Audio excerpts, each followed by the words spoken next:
Paris, ville des lumières et des contrastes. D'un côté, des palais luxueux, des soirées mondaines où le champagne coule à flot, de l'autre, des ruelles sombres où l'on croise ceux que la société préfère ignorer. C'est dans ce décor que deux mondes que tout oppose vont se heurter.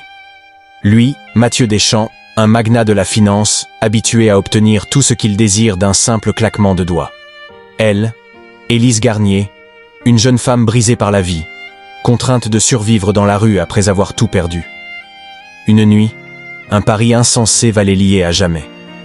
Un mariage improbable, une promesse lancée sur un coup de tête. Ce qui n'était qu'un jeu va pourtant bouleverser leur vie. Car l'amour naît parfois là où on l'attend le moins, et une simple décision peut changer un destin. Mais jusqu'où un homme peut-il aller par orgueil? Et une femme peut-elle apprendre à faire confiance à celui qui l'a épousée pour de mauvaises raisons? Voici leur histoire. Mathieu Deschamps était un homme que l'on disait intouchable.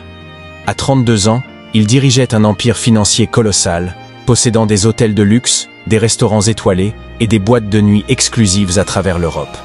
Riche, séduisant et habitué à obtenir tout ce qu'il voulait, il ne s'était jamais engagé dans une relation sérieuse. Ce soir-là, dans un restaurant étoilé du centre de Paris, il célébrait un accord financier particulièrement juteux avec ses amis d'enfance, des héritiers et entrepreneurs fortunés. Entre les rires et les coupes de champagne, son ami Adrien lança une provocation. « Mathieu, avoue-le, tu es incapable de te poser avec une seule femme. »« Je n'ai simplement pas trouvé celle qui en vaudrait la peine, » répliqua-t-il avec un sourire suffisant. « Alors, lançons un pari, » proposa Thomas. « Épouse la première femme qui croise notre chemin. » Mathieu éclata de rire. L'idée était absurde. Mais l'arrogance et l'alcool lui firent accepter le défi. « Très bien, trouvez-moi une femme, et je l'épouse demain. » Thomas se leva en riant et sortit dans la rue. Quelques minutes plus tard, il revint avec une jeune femme à l'allure misérable. Son manteau était élimé, ses cheveux emmêlés, et elle serrait un vieux sac contre elle. « Voici Élise Garnier, » annonça-t-il triomphant. Mathieu s'attendait à voir une femme brisée, docile. Mais lorsqu'elle leva les yeux vers lui, il fut frappé par l'éclat de défi dans son regard.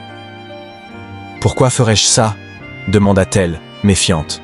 « 1 million d'euros, » répondit Thomas en riant. Elle eut un rire amer. « 1 million pour que je vende mon âme ? Ce n'est qu'un mariage, » insista Mathieu avec un sourire en coin. « Un mariage n'est jamais juste un mariage, » répliqua-t-elle. Elle refusa d'abord catégoriquement. Mais lorsqu'elle sortit du restaurant et sentit le froid mordant de la nuit, elle hésita. Cela faisait plus d'1 an qu'elle vivait dans la rue, et chaque jour était une lutte. Elle repensa aux humiliations quotidiennes. Les passants qui détournèrent le regard, les vigiles qui la chassèrent des endroits chauffés, les nuits glaciales passées sous un pont. Elle repensa aussi aux hommes qui tentèrent de profiter de sa vulnérabilité, au danger constant. 1 million d'euros. Cela pouvait changer sa vie. Après une longue hésitation, elle finit par murmurer « D'accord ». Le lendemain, Mathieu et Élise se marièrent civilement, en toute discrétion. « Tu peux vivre ici, mais n'attends rien de moi », déclara-t-il en la conduisant dans son hôtel particulier. Élise hocha la tête sans un mot.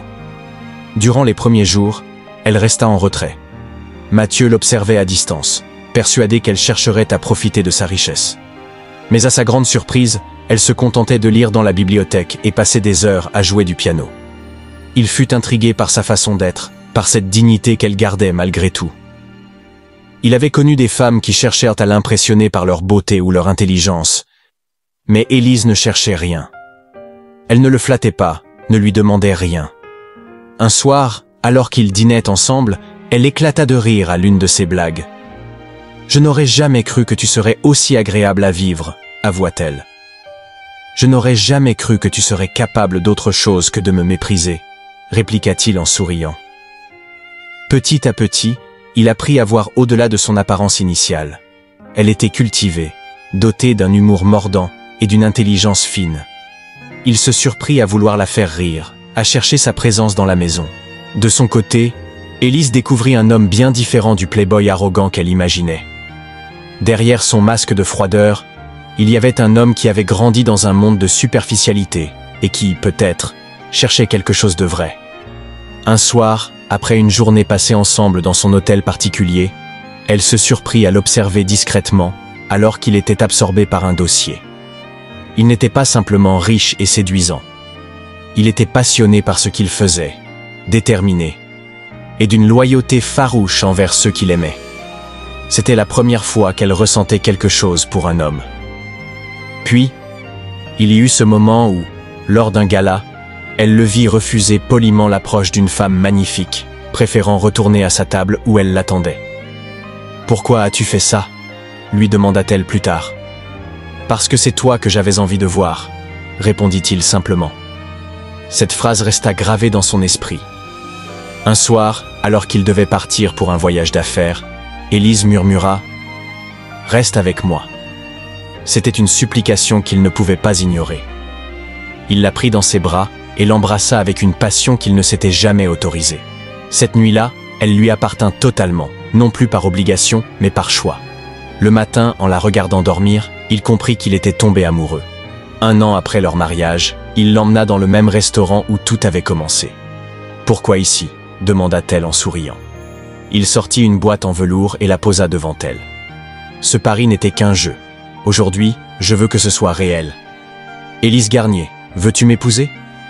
Les larmes aux yeux, elle répondit simplement « Oui ». Et cette fois, c'était pour toujours. Après cette demande en mariage, Élise et Mathieu organisèrent une cérémonie intime, entourés de leurs proches.